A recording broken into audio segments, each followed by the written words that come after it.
Welcome to the Bleav in Rams podcast. I'm your new host, Jake Ellenbogen. I'm excited to get started, excited to dive into this. I got big shoes to fill. I know it. Isaac Bruce and Doc Holliday did a great job. This is the episode 123 of this show. Not going to erase history. So we're starting with episode 123. I'm sliding in as your new host. And at some point down the line, we'll have an exciting co-host. But until then, I'm going to be holding down the fort here in the solo mission to give you the best Rams content possible. If you guys don't know me, I am Jake Ellenbogen. I run the Downtown Rams podcast. My co-host Alexis Kraft currently. I will continue to do that, so I'll be on both shows. In addition to that, I also have a YouTube channel that you can find all sorts of Rams content on. It is just the Jake Ellenbogen channel. You could also Google me. I'm on Twitter at JKBogan. My DMs are always open, so if you have any questions, comments, concerns, hit me up over there. Happy to get into any of that with you, but I'm excited to get this thing going. Just a little bit about me. I'm 26 years old. I've been covering the Rams since 2016, and I'm a diehard fan since literally birth. You talk about the greatest show on turf and the Sosar Rams era and now the McVay era. I've been through it all. I've watched all the games, whether, here in upstate New York, whether I was going to the bars to watch it, sports bars with my father, my brother, or, I've figured out a way to get it on cable over here or whatever. I mean, I've literally never missed a Rams game. So I'm very, very excited to break down all of these games with you moving forward.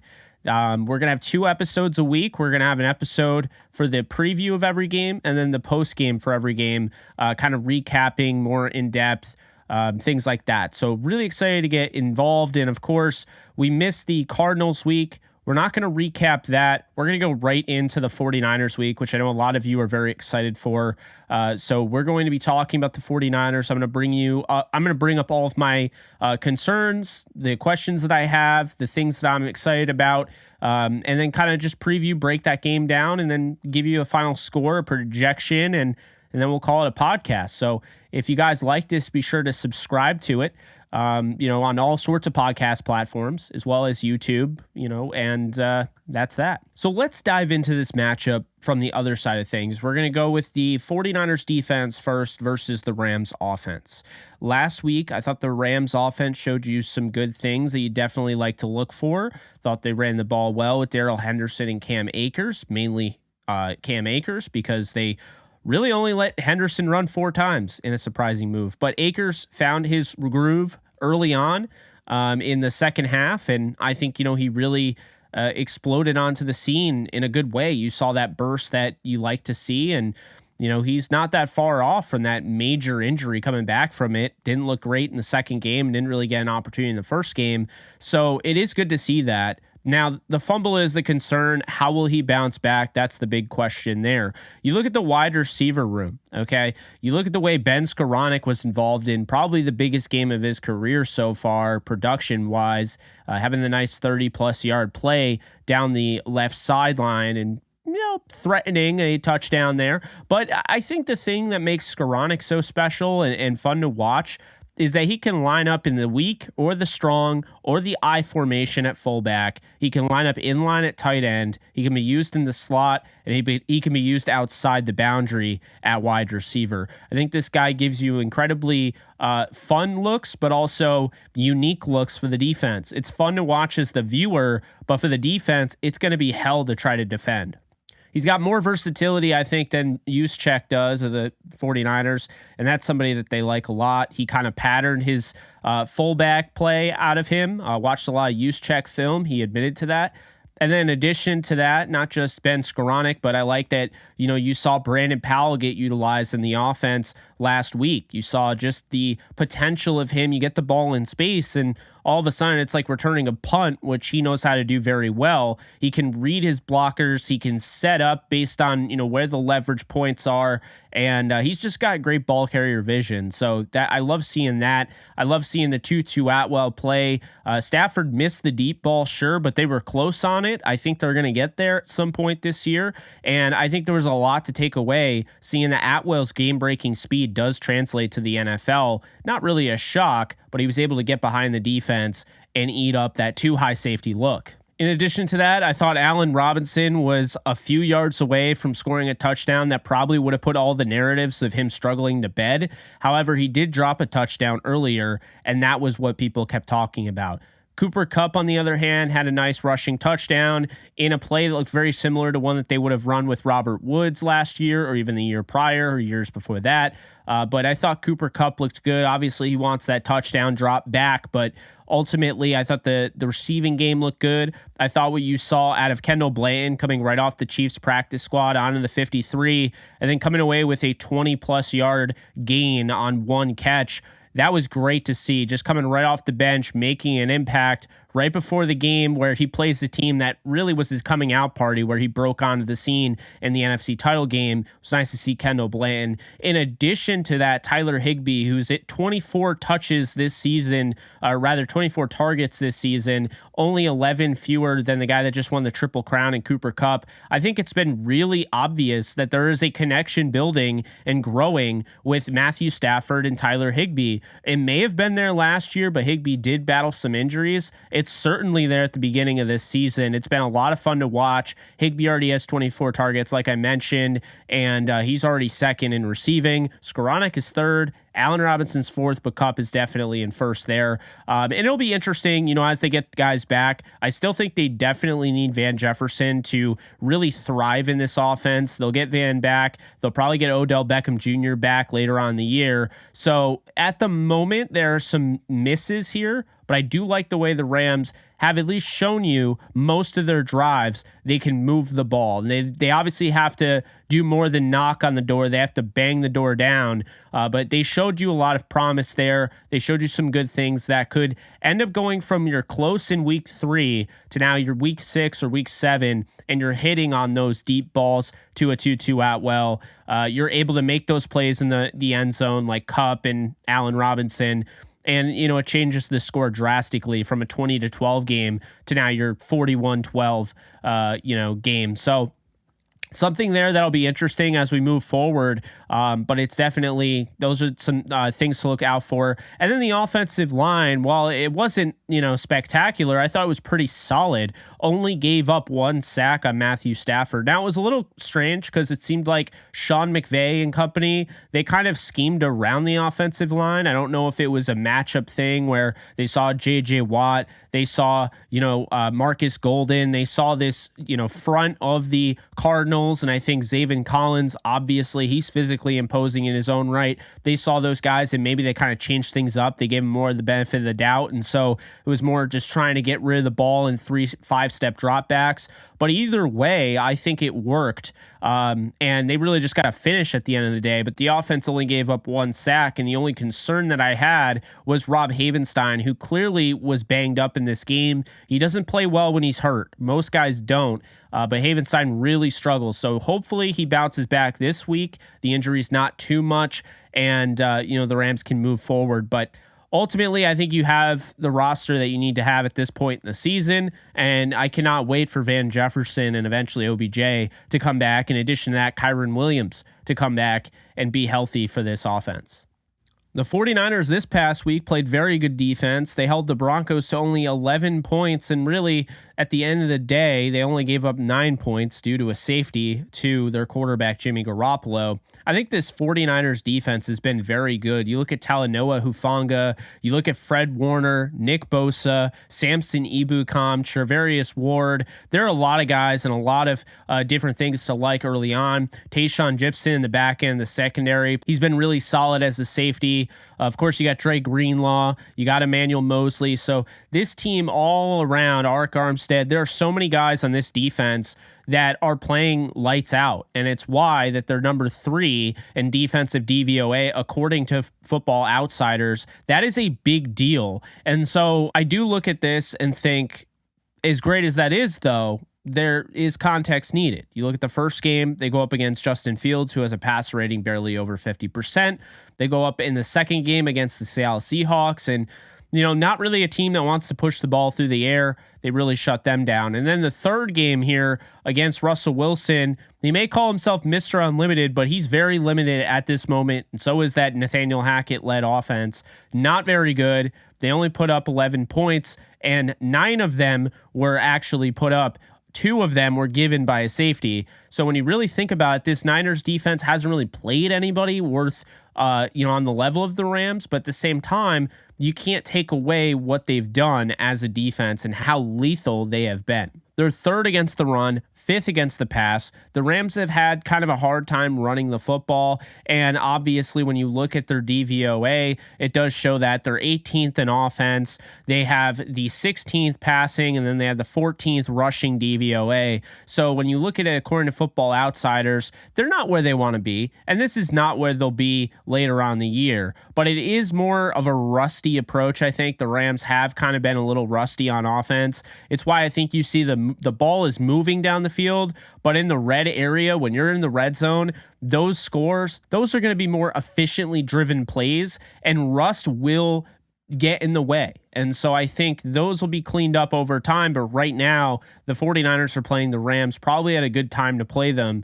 because later on in the year, they'll be in a really good spot. But you look at this defense, I do think they match up well against the Rams. I think Hufanga could be a problem. I think Bosa and Ebukam off the edge could be a problem. I think Arik Armstead up the middle could be a problem. And then you look at the linebackers with Al-Shaair with, of course, Warner and Dre Greenlaw. Those guys could be a problem. I thought Travarius Ward, again, for the first 3 games, has been very good, coming from free agency from originally the Chiefs. So we'll see there and how well that goes. But going into this game, the Niners are going to put pressure on Matthew Stafford. They're going to try to do what the Bills did.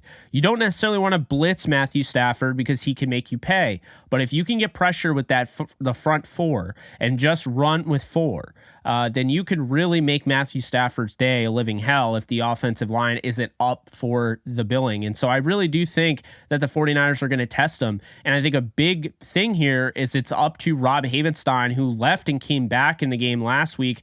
He really did struggle, and we haven't seen that in a minute. So if he is not fully healthy, this could be a long day for the 49ers and Rams. I mean, you look at the pass rush, they've gotten 10 pressures out of Ebukam. They have 4 sacks out of Bosa. Those guys can put pressure on Stafford. Plus you have the up the gut pressure, from a guy like Arik Armstead. That's definitely possible. This is definitely going to be a tough test for the Rams offense for sure. And it's why they've had a hard time beating this team. Kyle Shanahan's offense has been exactly what the Rams don't want to go up against with their defense. But in addition to that, the Rams have struggled to really take over on offense. They did it in the NFC title game. They got to continue to do it. Did they break the curse? Did they not? We'll find out in this game. But looking at the 49ers defense, that is the big thing there. With Matthew Stafford second in the league in pass completion, it's going to be very interesting for Stafford. It's going to be interesting for the 49ers, and we'll see how it plays out. But this is a tough test for both teams. Very tough test for the Rams. The 49ers match up very well against this Rams offense. We move on to the Rams defense taking on the 49ers offense, a matchup that is very important in this game because when you look at it, obviously the Rams defense is off to a good start with Raheem Morris. They just came off the game last week having 81 total plays on defense and not even giving up a touchdown. They're going to have to play at that level against the 49ers to win this game. And when you look at it, they're 16th in DVOA, they're 22nd in passing defense DVOA, and 4th in rushing defense. They've done a really nice job of stopping the run, and this would be very important. When you look, Deebo Samuel has given them fits before. Elijah Mitchell has given them fits. He's actually out in this game. So it would be Jeff Wilson Jr., who has 25 carries and 77 yards in 5 games against the Rams. He's averaging 3.1 yards per carry, so he hasn't really done a ton against the Rams in his career. They're going to see him a lot more than they've seen him before in this one. He's basically the starter. I would imagine they're going to use Deebo Samuel, who has had a lot of success with the Rams. You talk about 544 total yards in 6 meetings and 5 total touchdowns. He's been used as a running back. He's been used as a wide receiver. But regardless, this guy makes plays, and the Rams have to be aware of Deebo Samuel. On the flip side, the 49ers haven't really gotten a ton going on offense. I mean, last week they did just score 10 points against Denver. So aside from the Seattle game in week 2, they really haven't done a whole lot. They're 23rd in offensive DVOA, and a big reason for that is because they have been able to move the ball, running the ball. They've had some success, whether it's Deebo, whether it's Jeff Wilson Jr., they've had some success. Well, now their big left tackle, the best left tackle in all of football, Trent Williams, is going to be out, not just for this game, but potentially the next time these two face. So it's likely going to be Colton McKivitz, who played pretty well last week. But all things considered, Colton McKivitz is not Trent Williams. I expect that to be an issue here and an opportunity for the Rams defense to pounce on. But when you look at it, the 49ers, Jimmy Garoppolo, it's a 96 passer rating when going up against the Rams for his career, but he's averaged 2 sacks a game. So he's been sacked twice a game on average by the Rams. He has 1.5 touchdowns in those games, 1.2 interceptions, and he is averaging a 68.4 completion percentage and an 8.8 yards per attempt. That does not tell the full story because the average air yards aren't there for Garoppolo. He's been throwing things underneath, and he has the guys, as I mentioned previously, he has the guys to make him pay when it's all said and done. You have Ayuk, you have Deebo, you have guys that can make plays running after the catch, and another guy that can do that who's back in his second game against the Rams. He's coming back off from the groin injury that he suffered. He played for the first time this year last week, got involved a little bit. I expect his role to emerge and continue to be bigger moving forward. It is George Kittle. In 9 games against the Rams, he has over 700 total yards and 5 touchdowns. This is somebody that obviously the Rams are going to have to key in on and worry about. It's what makes the 49ers so dangerous because you have Kittle, you have Deebo, you have Brandon Ayuk, you also have Juwan Jennings, who did well the last time he played against the Rams. So you have to worry about all sorts of weapons when it comes to the 49ers. On the Rams side of things, Aaron Donald is almost averaging a sack per game. He has played against the 49ers 15 times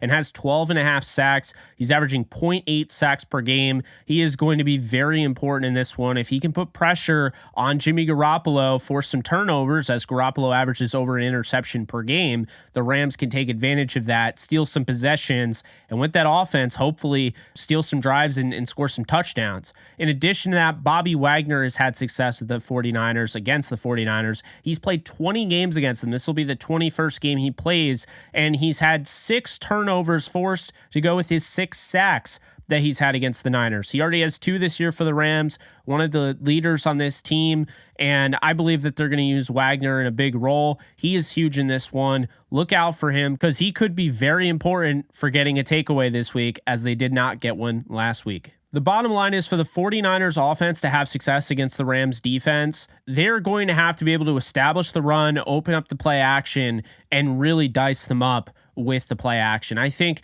you establish the run early on with Jeff Wilson. The Rams really haven't allowed teams to do that. Last week, you look at James Conner, look at Eno Benjamin, Darrell Williams, weren't really able to establish the run, and then they went down in that game and really were never in the game, it felt like. You look at the Falcons game. They took the Falcons completely out of the game. While they did come back, that game was completely done from the get-go. They absolutely blew the lead, but when you look at it, they took Cordarrelle Patterson, who is a top 3 running back this year statistically, completely out of the game, didn't even have 50 total rushing yards. So that's a credit to Raheem Morris's defense and establishing that they want to have dominance against the run. It's why that they're a top 5 team in DVOA against the run, and they struggle against the pass. They give up a lot of yards against the pass because of their bend don't break style defense, but make no mistake about it, you will not see exact same defense you saw last week against Arizona in a different type of setting. You have Marquise Brown and the speed. You have to always keep in mind Marquise Brown can beat you over the top. So the Rams had to play off. They wanted to keep all the explosive plays to a minimum. They wanted to keep everything in front of them. But with the 49ers, you got to play that single high safety. You got to have guys. You got to be able to play cover 3. You got to mix things up because this 49ers team will kill you with yards after the catch. That is the name of the game with them. They're not trying to beat you over the top.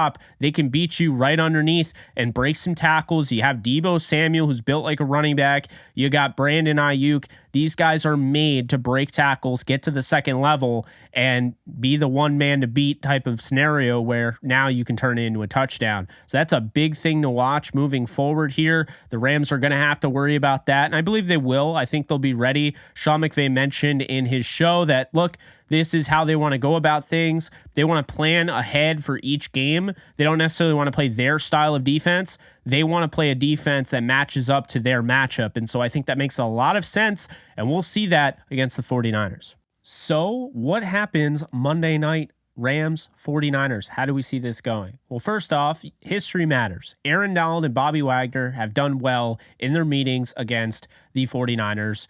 A combined 35 games that they have played against the Niners. Wagner's forced turnovers. He's had sacks. He's had a ton of tackles. You look at Aaron Donald. He's forced turnovers. He's had sacks. He's won games. I mean, I think these two are going to be crucial in this game. I also think that Deebo is going to continue to hurt the Rams. He's had very good success against the Rams. I have no reason to believe that that'll stop.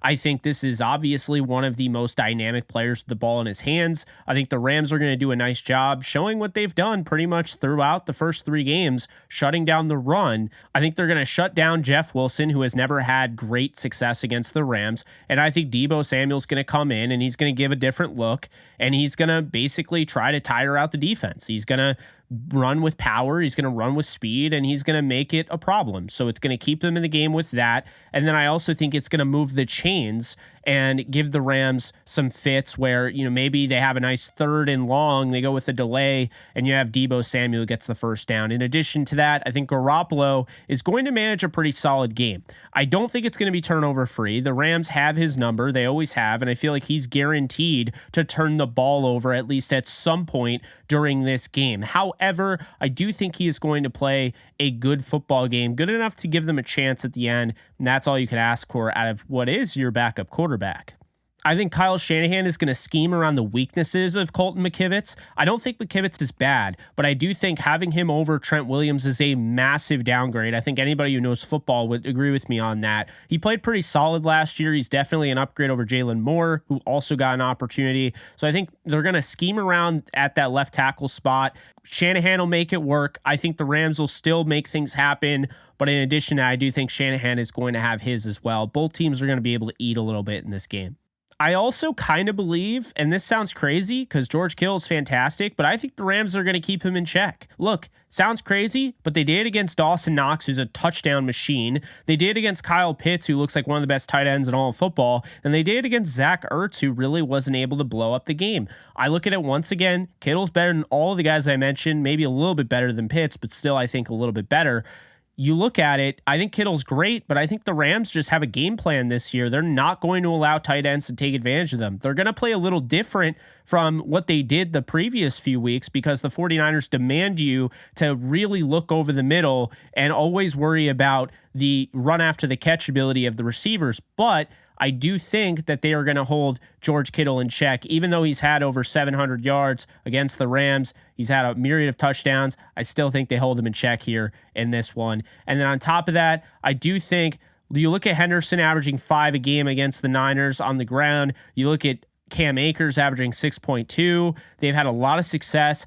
I think they're going to be able to run the football. I think it's going to surprise some people, but I think it's also going to open up the eyes that realistically speaking, despite all these injuries, the Rams' offensive line has not been as bad as people are thinking.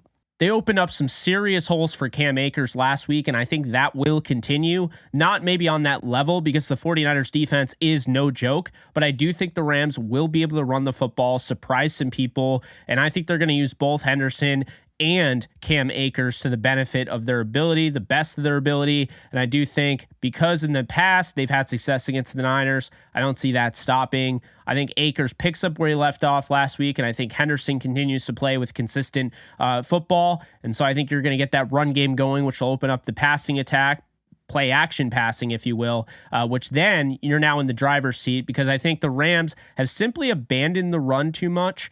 And I think they've gone a little pass happy. Well, now I think this offers the opportunity to really balance out their attack. And I think this is going to work well for them moving forward. The 49ers absolutely stifled Cooper Kupp in the first 5 matchups against him. But the last 2, they've given up over 100 yards. I expect more of the same.